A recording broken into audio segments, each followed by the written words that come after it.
everybody, it's Christine and I'm here to do my weekly wrap up, but for the last 2 weeks because when kids are around I don't get to do videos.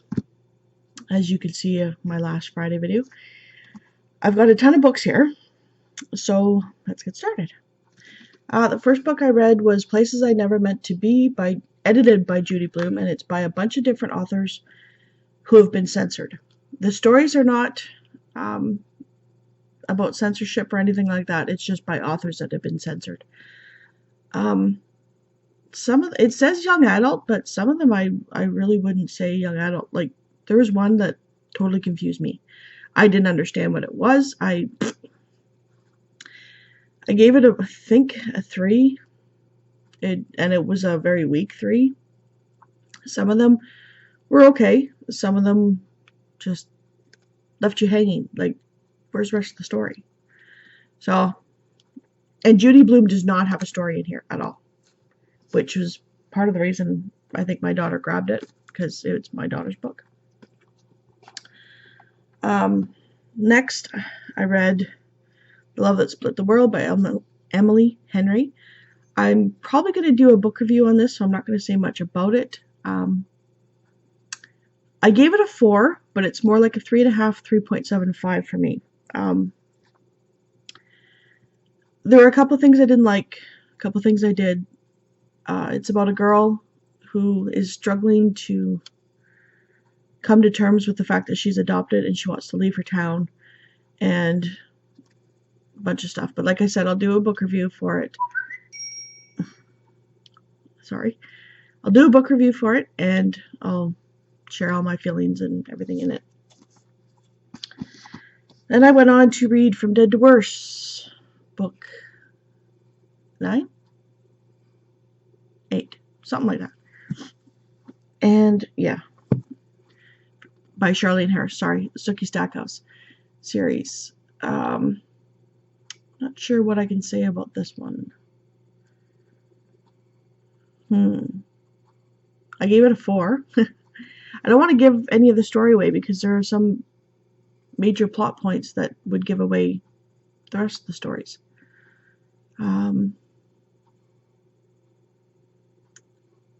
Yeah, I can't really say much about it.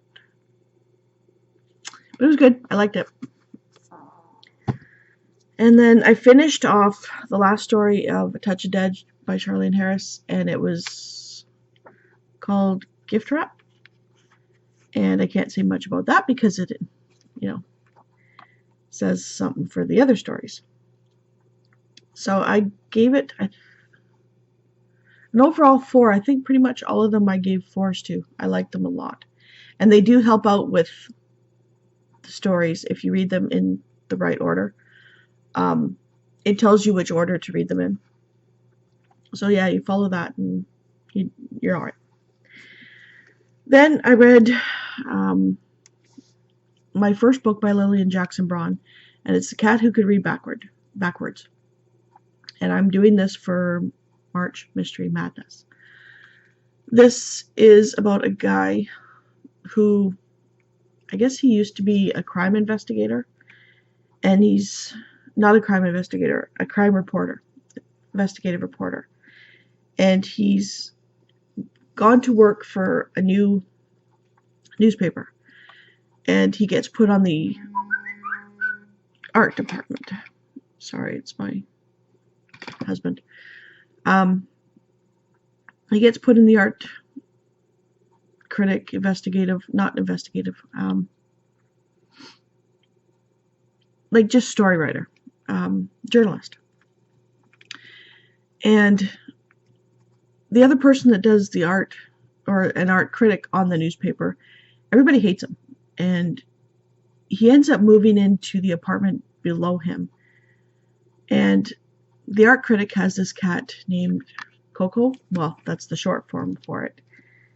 It's a Japanese name for it. I think it's... Oh, I couldn't even tell you what it was. But they shorten it down to Coco. And Coco can read backwards. He reads the newspaper all the time. And he reads it backwards. and he helps solve a few things because, of course, there's a murder and yada yada. I did not see the ending coming. I thought it was somebody else, totally. And this book was written in 1966, so you have to get over the fact that there's no real technology.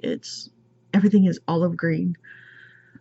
Once you get over that, and it's only in the first part of the book, it really, it was contemporary back in 1966, but there's nothing really that says it's back in the 60s, other than the fact that everything is olive green and there's no computers.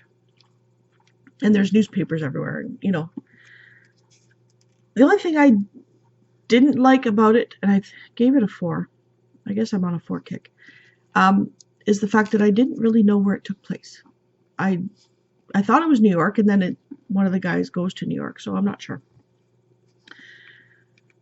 Yeah, I'm going to continue on with this series. I know another cat gets introduced later on, because my mom and my grandmother have read these books. But I liked her writing. It was really quick.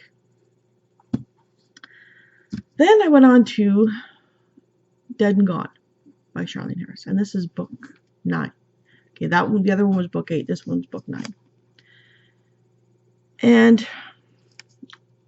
I gave it a 4. I haven't seen the lull. I'm fascinated with these books. I'm just motoring through them. But apparently there's supposed to be a lull after the last book, and I've read this one in 2 days. Not even. What's this one?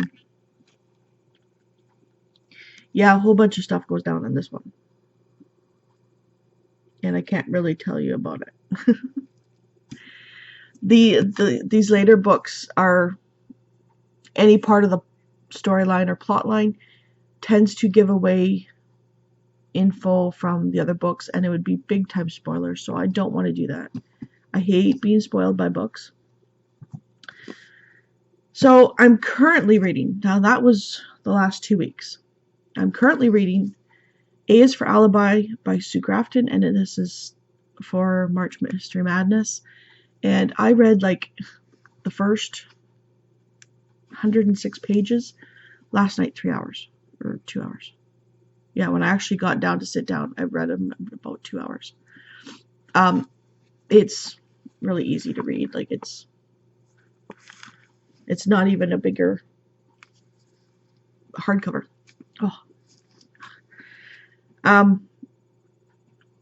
This one is about a private investigator who, I guess she was a cop, but she didn't like the fact that she was being held down by rules, so she became a private investigator. And a woman comes into her office that she had just gotten out of prison for being convicted of the murder of her husband, and she says she didn't do it. So Kizzie Milhone is the investigator's name, and she's searching, and in her search she finds out that another woman that was connected to her husband she was his accountant, and she died 4 days after the girl's husband. So they're trying to find the correlation. Well, there is a correlation, but not quite. There's no proof. So that's that one. And then this week I want to get to, of course, Charlene Harris, Dead in the Family. I think this is book 10. I'm getting close to the end because I think there's only 12. I don't know. Oh, there's more than that. 1, 2, 3. There's more over there. I'm looking at my library book, sorry. So I'll read this one this week, and then I'm hoping to get to, finally, because this has been out from the library for quite some time and I need to get it back, 100 Cupboards by N.D. Wilson. I'm not sure what this is. I just think it's a middle grade. 12-year-old Henry York is going to sleep one night when he hears a bump in the attic wall above his head. It's an unfamiliar house. Henry is staying with his aunt, uncle, and 3 cousins, so he tries to ignore it. But the next night he wakes up with bits of plaster in his hair. 2 knobs have been broken through the wall, and one of them is slowly turning. So I'll read that. And then I'm going to try and get to Every Day by David Levithan. I know this is about a guy who's, a soul, spirit, presence, that every day wakes up in a new body, whether it be a female, male, black, white, whatever. And when he's in a man's body, I think, he meets a woman. And every day he tries to get back to that body because he wants to get back to that woman, I think. I think that's it. And it looks like a fairly quick read. And the last book I hope to get to is a book my daughter got out of the library, and it's called Fits. And it's by Mick Cochran. And it's about a kid, whose father is not in the picture. And he finds out that his father just lives around him, so he starts following him. And from the synopsis, he confronts his father with a gun and wants him to be with him. So, I mean, it's a really short read. And it'll probably take me like a day to read it, not even. So that is my lengthy wrap up. Currently reading, and what I'm hoping to read next week. I don't know if I'm going to be filming the book review today, but it will be done this week because I don't want to forget all the points that I want to say about it. And so I hope everybody has a wonderful week, and let me know what you're reading this week, how your week's gone, yada yada. And I'll see you next time.